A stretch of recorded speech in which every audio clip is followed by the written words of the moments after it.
Hello, everyone, and welcome to another episode where we are using astrology to kind of talk about astrology. We're giving you the real life example of how I read and some basics along the way about how astrology works, what a session is like, and how you might be able to learn how to read your chart as well as know what to expect if you get your chart read. So let's go ahead. We'll pull up our latest donation. This is chart number 9 of 10, so we're almost done with the series. And very excited to share this unique chart because we've got a lot of nuance that we get to talk about with these placements. Before we get started, anything in particular about your chart that you would like to discuss, or placements that you're not necessarily familiar with or would like to shed some more light on before we go over some of the basics? Sure. I've never had my natal chart done.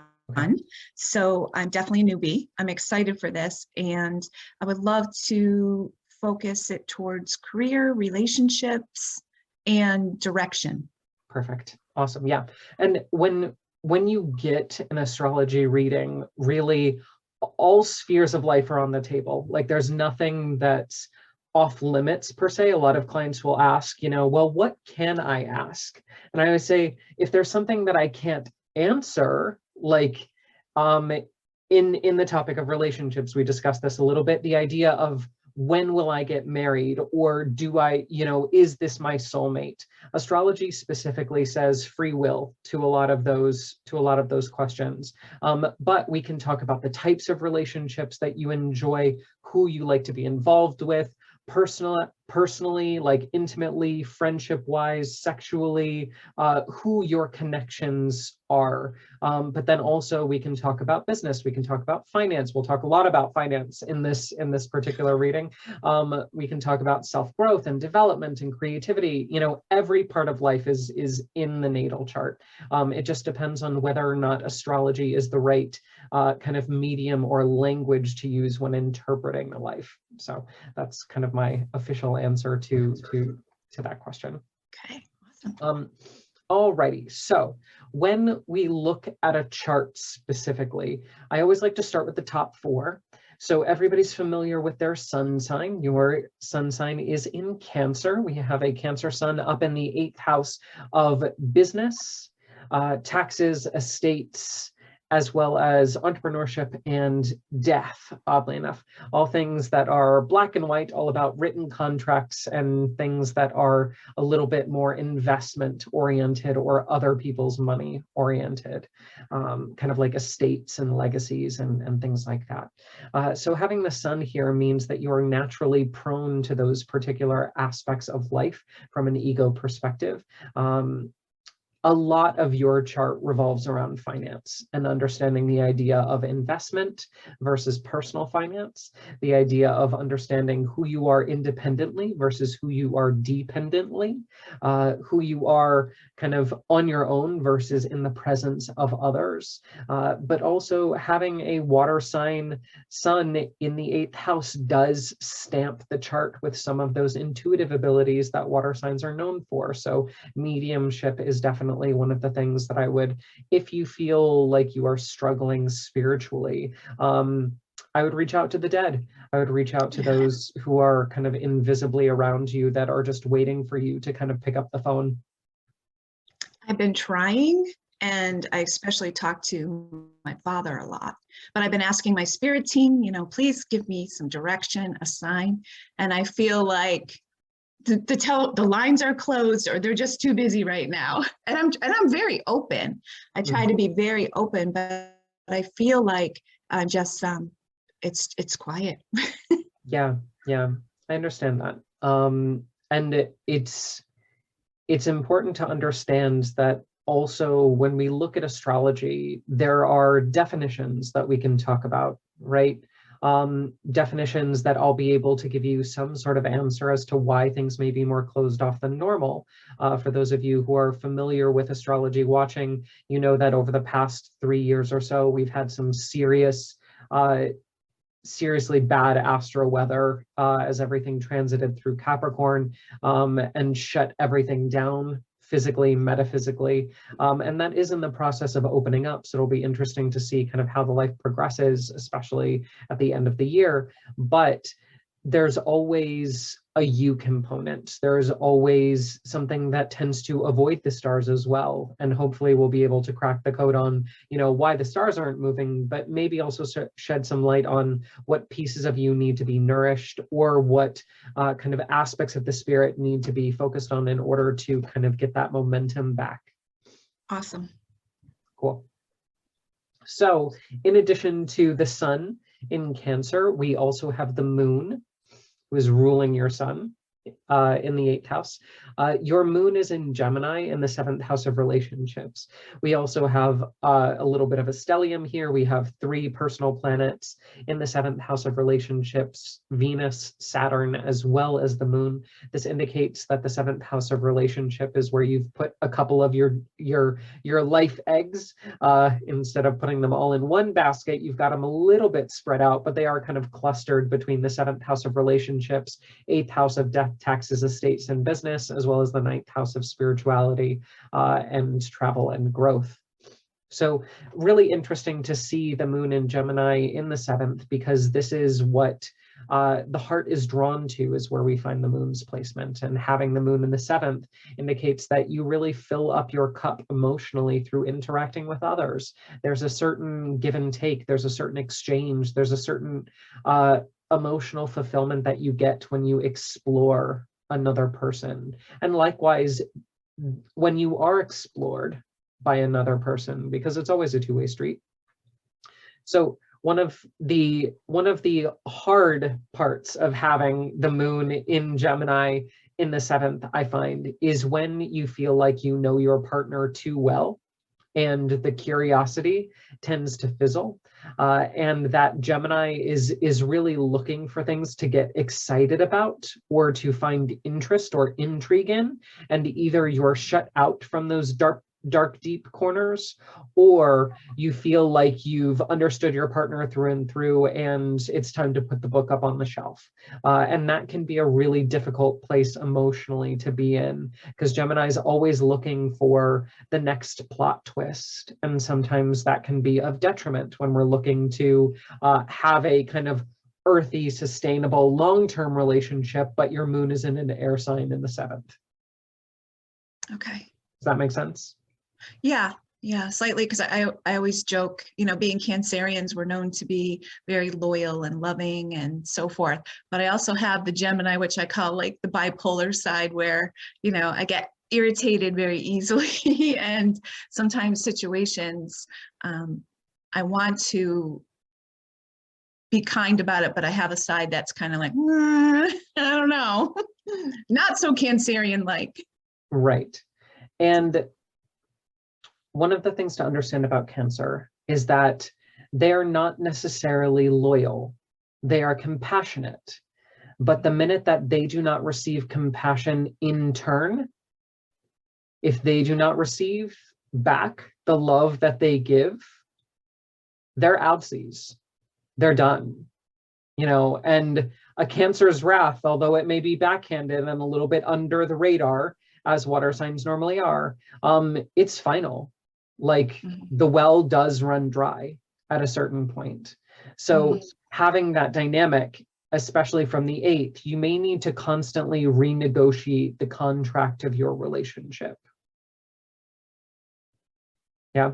So if you wanted to use that as an exercise, maybe it would be helpful for relationships in general to literally say, contract of relationship in a Word document, Article 1, and write down kind of like the commandments or the code of your relationship, and what you feel you need, and what you are willing or ready or capable to honor in the person that you are with. Okay.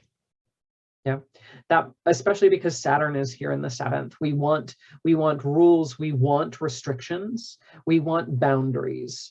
And it's a nice counterbalance when we have Saturn in this kind of air-filled house, where it's like, yeah, sure, let's keep things interesting and curious and fun and inspired, all of those Gemini traits, but let's also put some backbone to it. Let's also break out the hard stuff. Let's also make sure that there's some sort of spike in the ground so that we don't fly away from that experience. And a contract, especially because the moon is ruling the 8th house of business and contracts, the idea of you renegotiating your relationship on a regular basis could help to reinvigorate the rules of your game when it comes to that interpersonal dynamic. How do you know then when your contract is done? And I'm just going to ask a specific question if it's okay. Yeah. So I have one sibling. I have a younger brother. He's 2 years younger than me. And we've had a falling out because him and his wife are just very hard on me, very hard. And they were going, my mother only has 2 children, and the wife and him would go back and just constantly put me down. And my mother had asked them to stop. And they basically cut off relationships with all of us, basically all of us. And, you know, I feel really bad because my mom is hurting so bad, and she's senior citizen. And I can't believe that, you know, a 48-year-old son would do this to his mother. And it's odd because I feel bad about it, but I feel relieved because I'm not subject to that stress anymore. I miss him, but I feel like, quote unquote, using the terminology contract as you are, I've kind of left the door open, but I'm at peace where I'm currently at. I miss him, but I don't miss how just, you know, everybody has their own truth, but I don't miss how he made me feel and his wife. And it's sad because they recently had a new baby, and I would love to meet her, and my mom would love to meet her, but they've basically just cut everything off. Yeah. And this is the hard truth about relationships, is sometimes relationships are taken away from us because of an aspect that's out of our control, whether it be a death, or whether it be an aggravated party, or whether it be work or life conditions, etc. You know, there are limits and restrictions that get placed on the relationship. What Saturn reminds us, especially in the 7th house, is that all contracts are subject to change. And there is an end date to all relationships, whether that is forced or whether that is mutually agreed upon. So it's best to understand at least the situation. And again, use that same exercise, write up a contract in regards to the relationship. This is what is happening now. This is why it has happened. This is what it will take in order to rebuild the bridge of that relationship. These are my obligations in regards to that. These are their obligations in regards to that. And really just outline the bullet points of that experience so that your heart has that definitive understanding of, this is the game, these are the rules. Yeah, because I was definitely wondering if there was something, you know, in astrology that's dictating why my relationships are the way that they are, or if this is just a personality trait of mine where I am very open. I will take something, then all of a sudden something just kind of clicks and snaps where I'm like, no, I'm kind of done. I don't want to do this anymore. It doesn't feel good. I think a lot of that has to do with the sun in Cancer. From my own personal experience, having sun and moon in Cancer, this is like, everybody thinks of Cancer as the wimpy crybaby, and, you know, yeah, the maternal archetype or whatever, but like, we're not going to cook and clean for you and not get nothing in return. Like, we are investing in you. We are putting our love as a seed, you know, in your heart so that it may grow and foster a better connection in life for both of us. Like, we are doing this together. The minute that you are no longer on the same page of that togetherness, it withers, it dies. And we're not the only ones that are responsible for watering that experience. So I think that that's what a lot of people don't understand about Cancer, is that it's a cardinal sign. It's still that leadership quality. Either you're on the train or the train is leaving. Those are your options. Yeah, because I've tried to, I'm a fixer. It's just my personality, whether I'm at work or home or whatever. I like peace, harmony. I am such a good barometer in terms of fairness. We can agree to disagree and move on. But since my brother has gotten married, he's just a different person. And I feel bad about it because he's my only sibling. But, you know, there's just, you got to sometimes just cut bait, even if it is family. this is something that I think is really interesting in your chart, because there are two markers that support this. The first is that the third house of writing and teaching and speaking is oddly also the third house of siblings. And the third house of siblings has Aquarius on the cusp, which means that the ruler is Saturn, and Saturn is in Gemini in the seventh. This indicates a very strong relationship with siblings, and or you marrying someone who reflects the qualities of your siblings, who is more like a friend or a brother instead of an actual kind of husband, which I think is interesting. But the idea of that closeness, of that rulership being present in the chart is part of that dynamic. However, when we look at the fourth house of family, having Pisces on the cusp, we look to Jupiter as the ruler. And Jupiter is by far the weakest planet in your chart, being in Capricorn, the sign of his fall, as well as being in retrograde at the slowest point of his cycle, his rotation. Not only is Jupiter in a hard position, but he's also in the second house of finance and personal wealth. The idea of both physical wealth and metaphysical wealth in terms of knowing your own value. And this kind of hard Jupiter ruling your fourth house of family really gives us this idea of the family dynamic actually being really estranged, difficult, oppressed would be a good way to say it.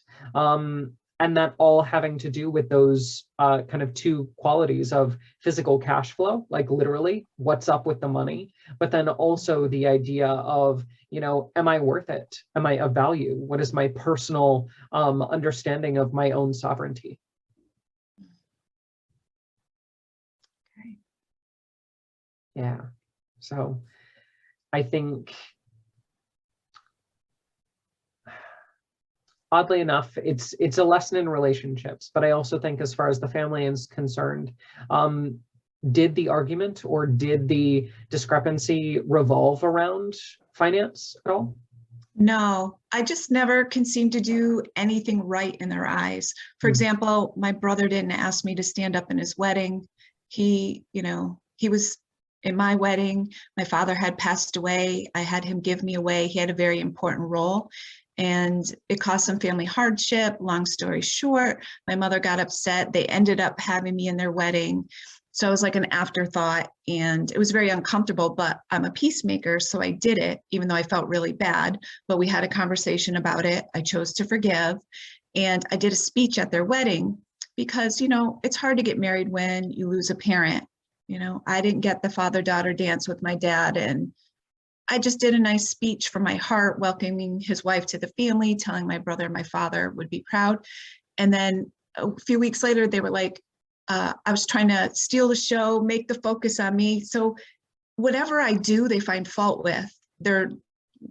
When they found out they were having a baby, you know, I sent all these gifts, and then I like to do some crafty stuff. And then they were saying that, you know, I was showboating, and I don't know, they just picked me apart. And my intentions are pure. So it's just, it's sad because, like I said, it's my only sibling. I lost my dad when my dad was, you know, 53 years old. And it's just my mom, him, and I. And he's just never had an interest in family. It's always been very friends focused. But now I just seem to not be able to do anything right in their eyes. And, you know, I don't want to feel like crap anymore. Yeah. The phrase that's coming to mind, the wisdom that's coming to mind is, you've used the phrase peacemaker a couple different times. And although I think that's a lovely archetype to attach oneself to, Cancer has the tendency to use the word peacemaker in place of pushover.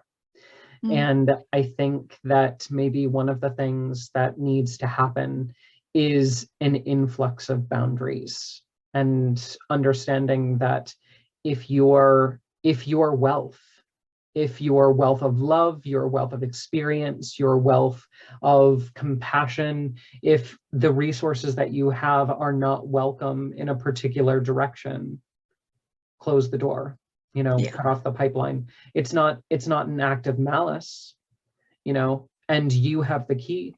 You know, you're not locking it to keep somebody out. You're locking it to keep your energy in.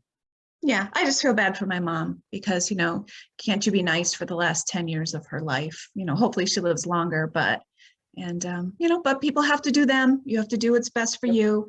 I was just curious because relationships seem to be over quite a few years now, a theme for me. And I wanted to understand why it's so cyclical.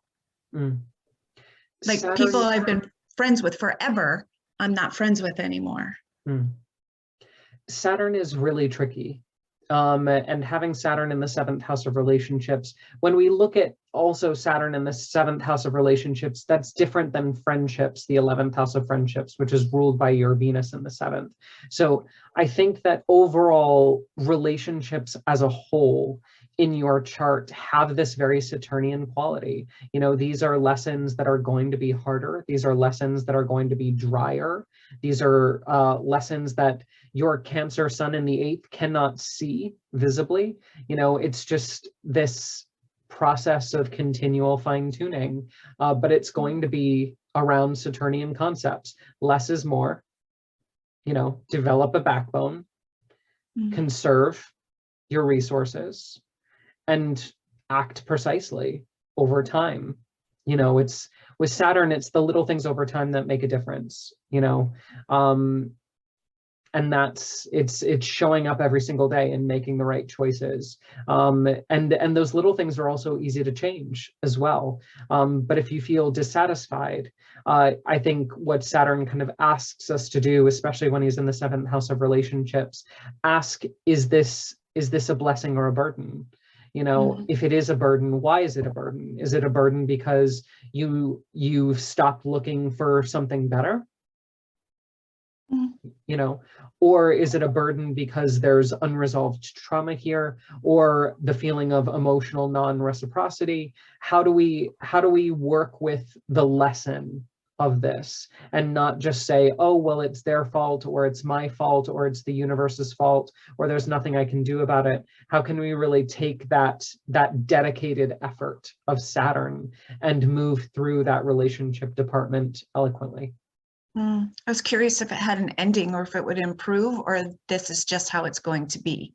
Let me see when Saturn makes that trine from your 3rd. It's really interesting when we look at transits because they can be sometimes like super specific. And we'd want for your chart, we'd want Saturn to come to that 14 degrees. Right now, Saturn is in your 3rd house of writing, speaking, teaching, as well as siblings. And when that makes a trine, yours is at 14? 14 what? 14 clicks and 40 in. Okay, so 1440 days. It's going to be right around the Mercury retrograde as well. That's so fascinating. I'd say the 3rd week of January, so January 24th, 25th is when Saturn makes that trine to your Saturn. In the middle of the Mercury retrograde, Sun's in that house as well. There's so much that's going to be happening. Mars is going to move into the 2nd house of finance for you, heat that up. Jupiter will be free from Aquarius as well, which will be flooding your chart with a whole lot of energy, but especially energy in the family department. I personally think, based on the astrology of that first month of 2022, that it won't be an issue for long. Meaning that relationships will improve or they will become clear. Okay, clear. Perfect. Yeah. Okay, January. Saturn doesn't do improve because that's a very subjective word, right? Saturn does efficient. And sometimes that means cutting off a gangrenous limb. Okay. Other times that means refining the pipeline so that kind of clearer forms of energy or emotion can come through. Sometimes that means water under the bridge, and letting bygones be bygones. Jupiter will also be moving into the 4th house of family and relationships on December 28th, 29th. Jupiter as the ruler of your chart, as well as the ruler of your 4th house of family. There's going to be a large surge of emotion around the holidays, Mm. which will continue all throughout the first couple weeks of May. So that first quarter of the year is going to be very family focused. But I think that Saturn trine, that third week of January, is really going to be the clarifying moment of, okay, this is what needs to be done. And regardless of what that clarity looks like, I think it will be piercing and it will be definite. Well, I hope that I'm aware enough to get the sign, because like I said, I've been asking a lot lately. So hopefully it's very clear. And I think what we need to understand with astrology is, kind of going back to basics for a second, the sun sign and the moon sign are just part of the equation. We also have the ascendant, and your Sagittarius ascendant is also ruled by Jupiter. Jupiter has had a really tough time over the past couple years, being oppressed in Capricorn, ruled by Saturn, and then retrograding, going into Aquarius, also ruled by Saturn over the holidays last year, and then will finally break free at the end of December. And because Jupiter rules your chart, this is going to be a huge influx of energy that was very similar to around kind of April, early May timeframe this year, where we had that kind of burst of enthusiasm back in the stars when Jupiter entered the first couple of degrees of Pisces. But this time it'll be for the whole first quarter until kind of second week of May. Okay. Yeah.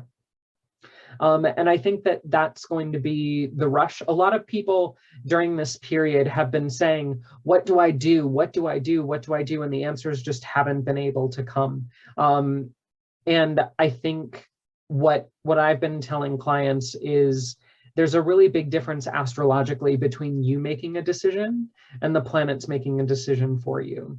And Jupiter in Pisces is going to rise the tides that rises all ships. And it's really going to be this kind of surge of spiritual and emotional energy where you're going to be drifting no matter what you do.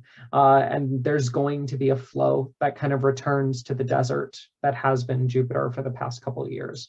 So I enjoy that for your chart. I think that's going to be really helpful. But thinking back to what was happening around April, May of 2021, and understanding that first initial influx of Jupiter in Pisces, that's the level of energy that we're going to be experiencing again. Can't wait then. Yeah, super fun. But this is also the reason why it's been a little bit harder than normal with Jupiter in Capricorn retrograde in your chart as well. That's a pretty tough Jupiter. That's a pretty oppressed Jupiter. And it's tricky when the stars throw back our own shit at us, for sure. And I think that this is the lesson that's kind of being learned at this time, is just understanding when everything is stacked against you, what do you do? Yes. And often the answer is nothing. Often the answer is we sit, we wait, we suck our thumb, and we act like the child that we are humbled to be in this vast scheme of life. And we wait until the green light. We wait until the permission comes. And I think the permission is going to come when Jupiter moves into Pisces at the end of the year. That's promising, because like I had shared with you, I'm always like, why? Give me a sign.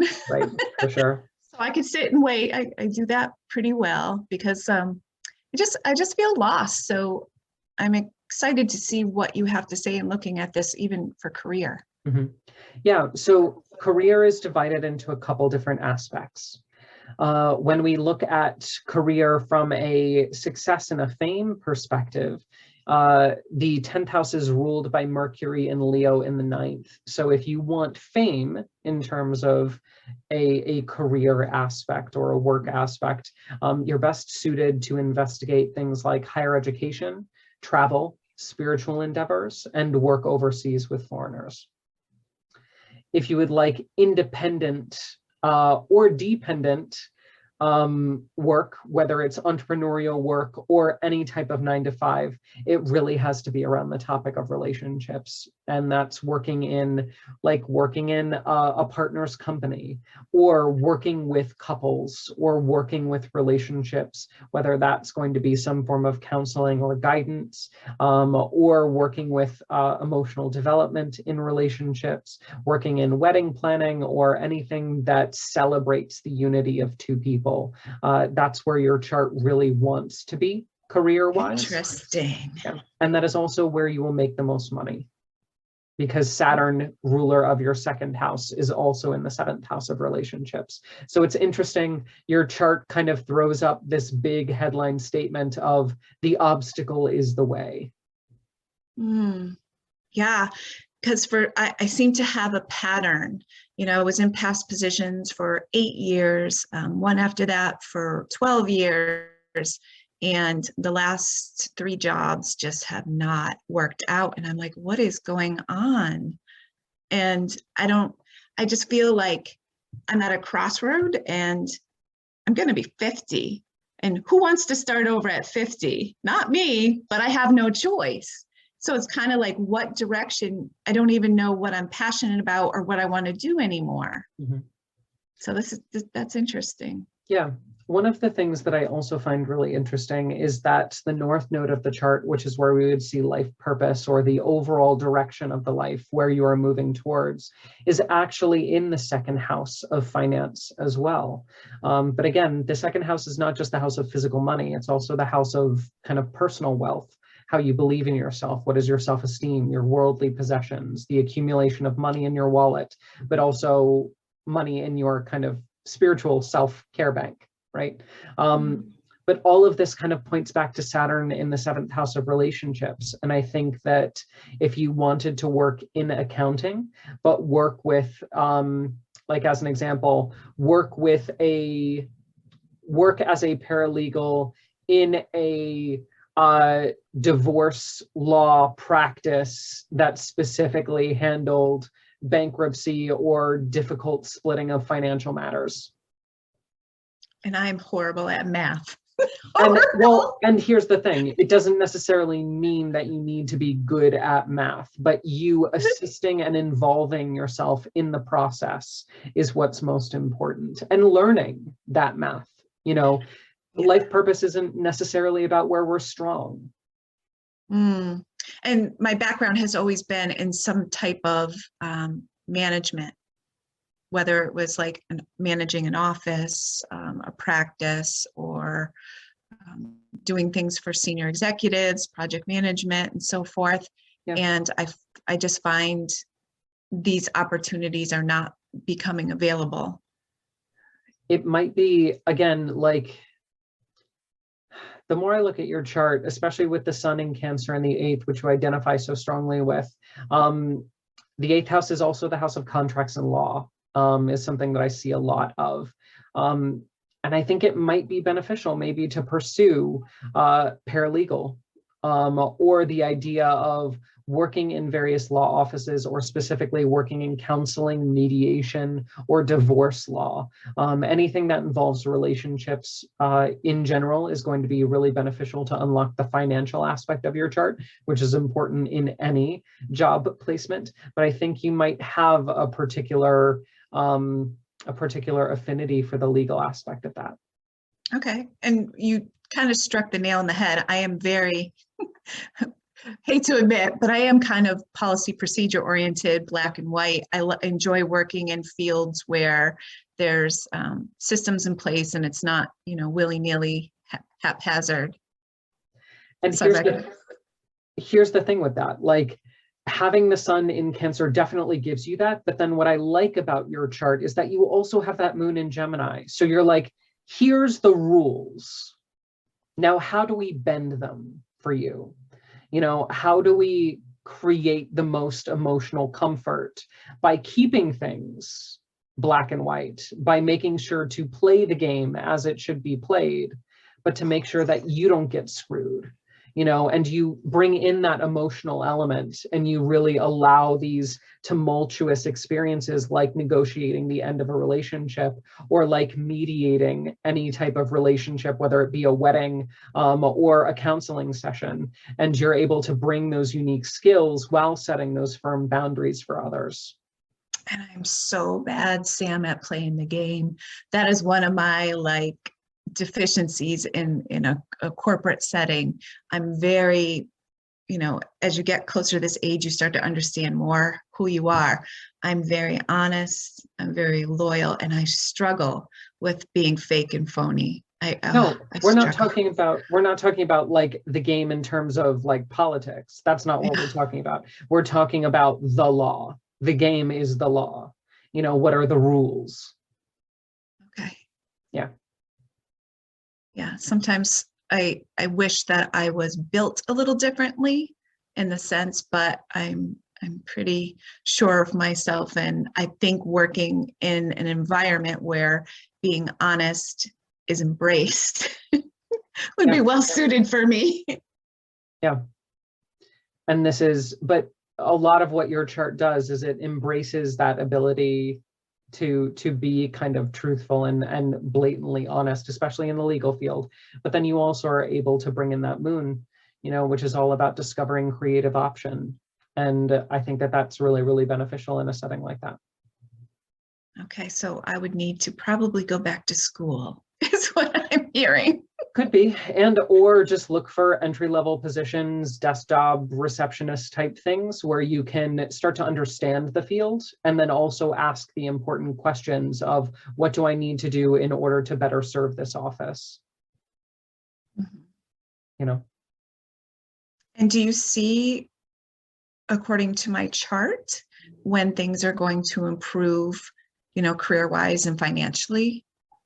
So financially, I think the exact same thing is going to happen around the end of January as Saturn makes the trine as ruler of your second house of relationships. We like to see that money trine happening between Saturn's, who is ruling your second house, but then also Jupiter moving into a better place, enlivening your entire chart at the end of the year is going to be really helpful. So it'll come in waves. And one of those waves is actually today.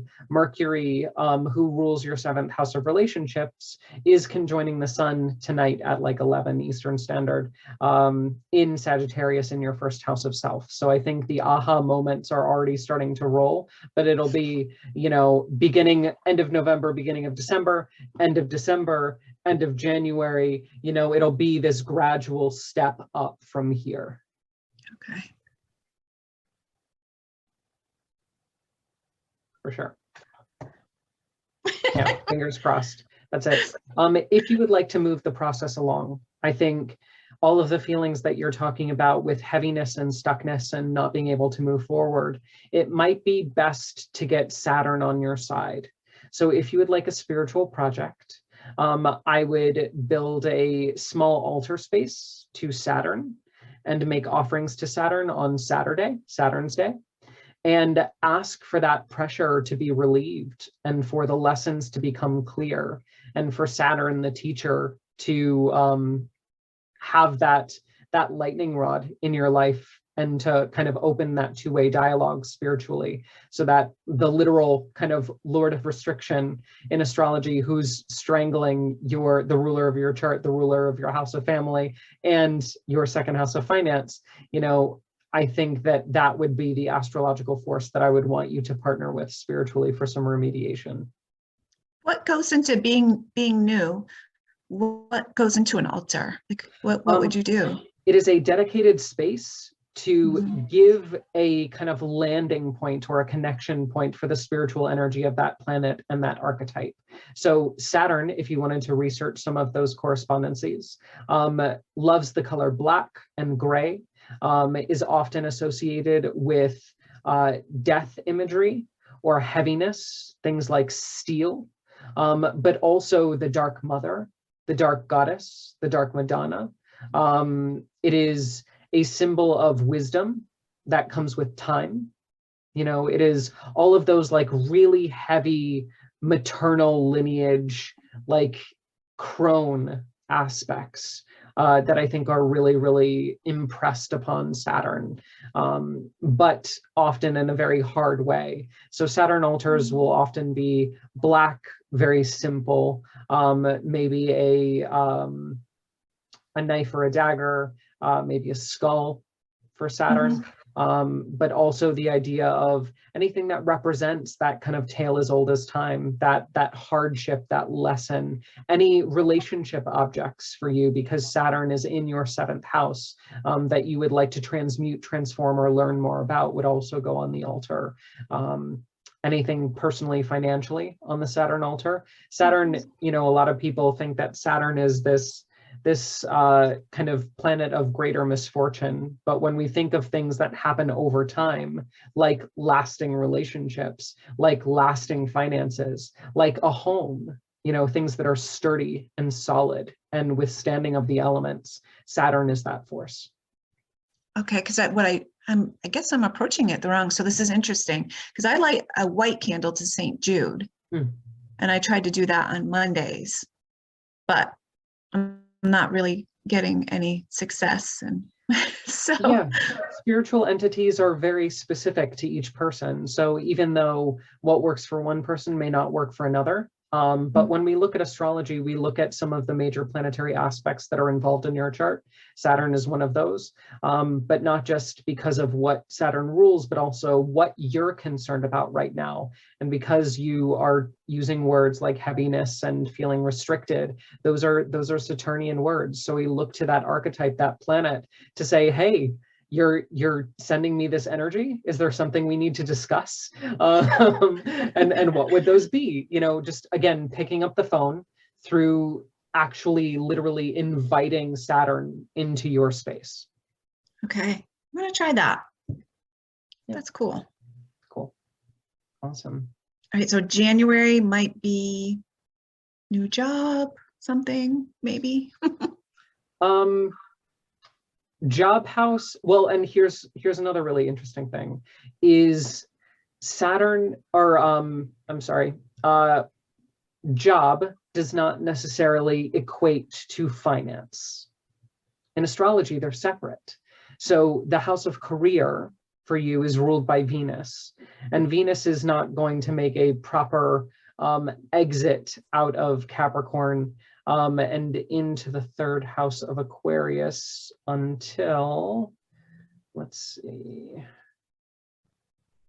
because Venus will be retrograding.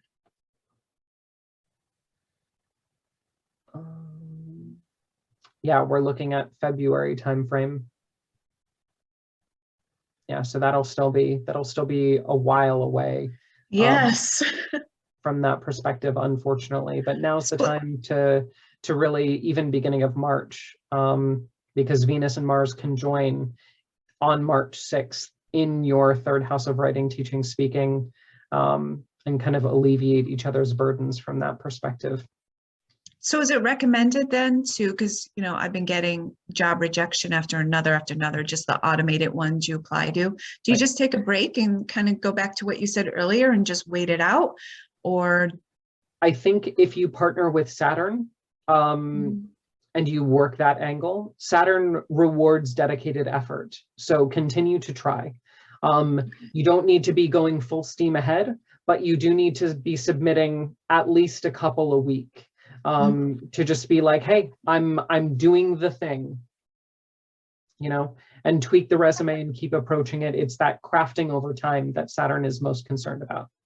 okay, yeah, because I don't want to get, normally I'm a pretty positive person, but it takes its toll on you after a while, the constant rejection, financial fear, and, you know, what do I do next? So it's hard, but I'm going to keep with it. I'll keep with it. And I'd say emotionally, remember that the moon is in the 7th house of relationships. So if you are feeling downtrodden, then work on the relationship department. You know, everything's fine for you as long as you have connections to come back to. The outside world doesn't matter as much. At least in your chart. Yeah. Is there anything good in there, Sam? Of course, you have tons of qualities that are excellent. It just so happens that with everything that you're describing, we're dealing with the oppressive force of Saturn, which takes time in order to resolve. So patience is the virtue often associated with Saturn.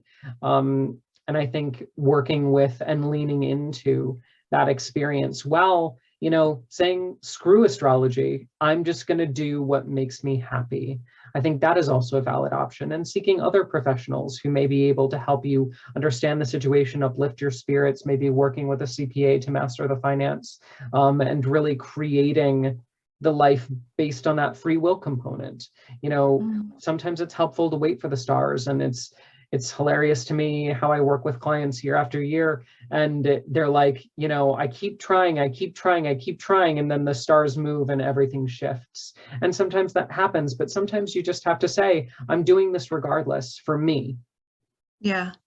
And I understand that, life is about peaks and balances, but as I shared, it's just, teeth breaking, no heat, the dryer, job, it's like everything is just, my morning gratitude has gotten to the point of, I woke up today, which is a great gratitude, but.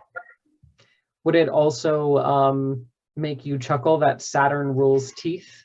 No, I believe it. So again, just another sign that like clearly Saturn has been reaching out in multiple ways to be like, hey, there are restrictions that we need to discuss. So I would say show up to the altar of Saturn very humbly, invite that force of restriction and say, wash over me.